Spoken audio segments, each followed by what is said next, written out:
وقفے کے بعد خوش آمدید ناظرین. ڈسکشن ہم نے بہت کی, عوام کو جو مسائل ہیں اس کے حوالے سے, تاجر برادری کو یہاں پر جو پرابلمز ہیں اس کے حوالے سے ڈسکشنز ہوتی ہیں. صبح دوپہر شام ٹیلی ویژن چینلز پر, ٹاک شوز پر ڈسکشنز ہی ہوتی ہیں.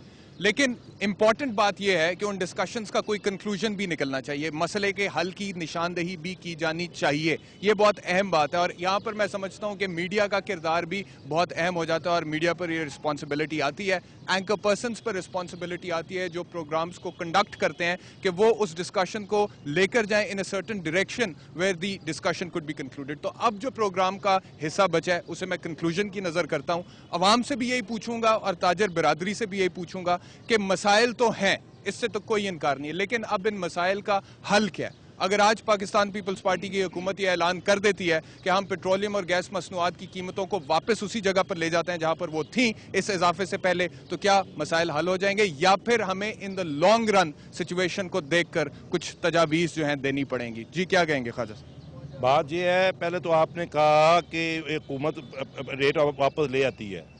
میں آپ کو واضح کر دینا چاہتا ہوں کہ اگر جیسا کہ آپ نے کہا کہ آپ کو پتا تھا پریس کانفرنس ہوگی, پریس ریلیز ہوگی تو ریٹ کم آئیں گے, لیکن ابھی تک نہیں ہوا.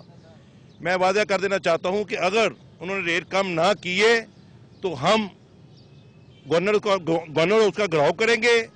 ہم تاجوں کہیں گے اپنی ساریاں گاڑیاں لے کے آؤ, ہر بندے کی اپنی گاڑی ہے, تاجا آپ کو پتا ہے, تو ہم مال روڈ پہ گاڑیاں لاک کر دیں گے اور دھرنا دیں گے اور ان کا جینا آرام کر دیں گے. اور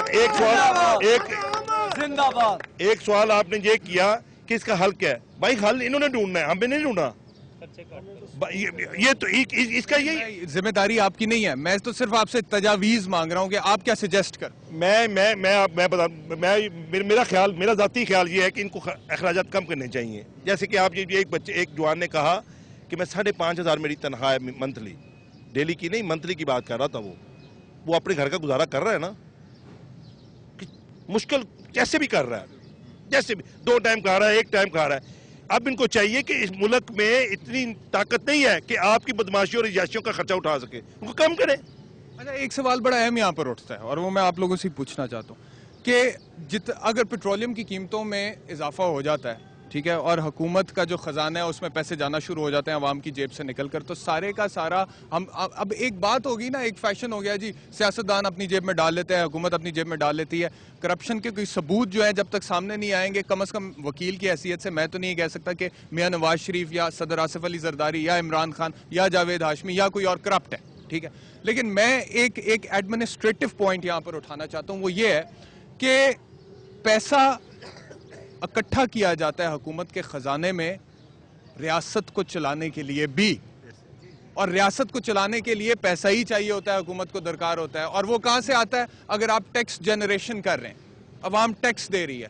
اب ٹیکس نیٹ اگر ٹھیک نہیں ہے پاکستان کا تو غلطی حکومت کی ہے, ذمہ داری حکومت کی ہے, لیکن کسی حد تک رسپانسبل عوام بھی تو ہے نا جو ٹیکس نہیں دیتی ہے. یعنی یہ جو ٹیکس والی بات آپ نے کی ہے نا, یہ گورنمنٹ نے, حکومت نے طریقہ کار ایسے بنائے ہوئے ہیں جو ہم لوگ ان کو رشوت دیتے ہیں. ہمارا 10,000 ٹیکس بنتا ہے, 5 وہ لے جاتے ہیں, 2,000 وکیل لے جاتے ہیں, 3,000 جمع ہوتا ہے. انہوں نے خود ایسے آپ اقرار جرم کر رہے ہیں ایک پروگرام. ہاں, یہ اور کیا کریں مجھے بتائیں. انہوں نے خود لوگوں نے یہ راستے بتائے ہیں, انہوں نے اپنا سسٹم ایک ایسا انہوں نے بنایا ہوا ہے جو یہ لوگ بولنے دیں, انہیں بولنے دیں, کمپلیٹ کر لیں. اب وہ تو اقرار تو ہو گیا, اب آگے بات نہیں میری بات سنیں بھائی. یہ سسٹم انہوں نے خود ایسا بنایا ہوا ہے. یہ جو لوگ اب دیکھیں ہر بل کے اندر ٹیکس لگ کے آ رہا ہے, فیول ٹیکس آ رہا ہے, فلاں ٹیکس آ رہا ہے, وہ کہاں جا رہا ہے؟ ہر بل کے اندر ٹیکس آ رہا ہے. یہاں تک کہ جو یہاں کی مسجدیں ہیں اس میں بھی ٹیکس جا رہا ہے. مسجد میں کسی نے ٹی وی لگایا ہوا ہے. اتنی یعنی کہ یہ لوگ جو ہے حکومت کے خزانے میں کچھ نہیں جان دے رہے. جو حکمران ہیں یہ اپنے پاس رکھ رہے ہیں, اپنی جیبوں میں ڈالتے ہیں. مجھے ایک بات بتائیں, پاکستان میں آج تک پچھلے 64 سالوں میں کوئی ایک حکمران اچھا آیا تھا؟ کون؟ بس کون تھا؟ صدر ایوب آیا تھا, اس کے بعد میاں نواز شریف آیا تھا. میاں نواز